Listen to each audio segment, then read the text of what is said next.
Breaking news ఇక తిరుమల ఘాట్ రోడ్లో ప్రమాదం జరిగింది. రెండో ఘాట్ రోడ్లో అదుపు తప్పింది ఆర్టీసీ బస్.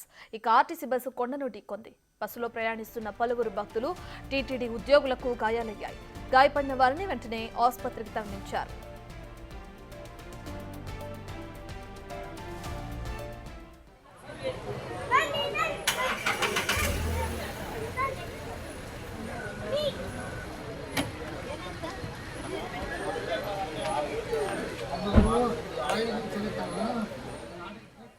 పూర్తి డీటెయిల్స్ మా ప్రతినిధి దామోదర్ అందిస్తారు. రైట్ దామోదర్, అసలు ఆర్టీసీ బస్ అదుపు తప్పడానికి గల కారణాలు ఏమైనా తెలిసినాయా?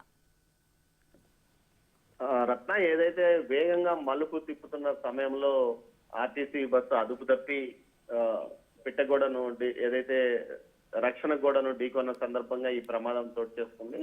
వేగాన్ని అదుపు చేయలేకపోవడం వల్లనే ఈ పరిస్థితి తలెత్తిందని చెప్పవచ్చు. మొత్తం మీద హరిణి సమీపంలో ఈ ప్రమాదం చోటు చేసుకుంది. అయితే ఏదైతే పిట్టగోడను ఢీకొనడం వల్ల ముందు వైపు కూర్చున్న వారందరికీ స్వల్ప గాయాలయ్యాయి. వెంటనే విషయం తెలుసుకున్న టీటీడీ విజిలెన్స్ గానీ మిగతా అధికారులు, రవాణా శాఖ అధికారులతో పాటు అందరూ అక్కడికి చేరుకొని భారీ క్రేన్ తెప్పించి ఏదైతే ముందు వైపుకు వెళ్లిన బస్సును యథాస్థానంలోకి మార్చగలిగారు.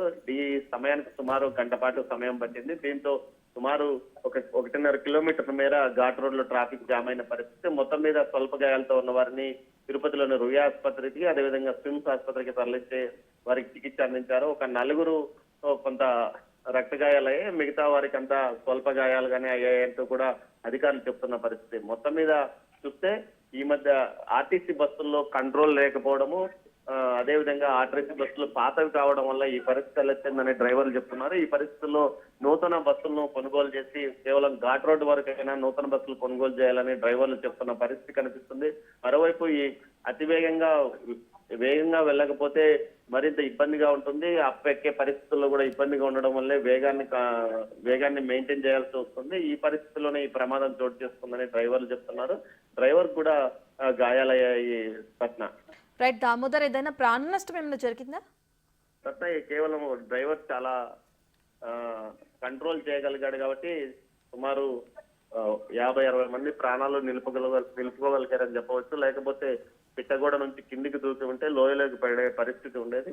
మొత్తం మీద అయితే డ్రైవర్ చాకచక్యంతో బస్సును చివరి నిమిషంలో అదుపు చేయగలిగాడు. మొత్తం వేగంగా వెళ్తున్నప్పుడు అవి పాత బస్సు కావడంతోనే అదుపు తప్పిందంటూ కూడా డ్రైవర్ చెప్తున్న పరిస్థితి. మొత్తం మీద అయితే స్వల్ప గాయాలతో భక్తులందరూ బయటపడ్డారు.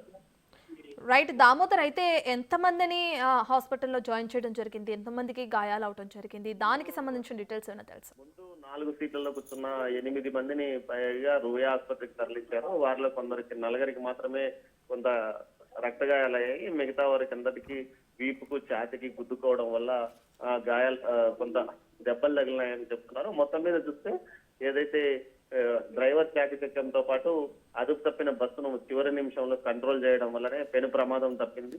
మరోవైపు గాయపడిన వారిని వెంటనే అంబులెన్స్ ద్వారా తిరుపతి రుయా ఆసుపత్రికి తరలించారు. రత్న రైట్, థ్యాంక్ యూ దామోదర్.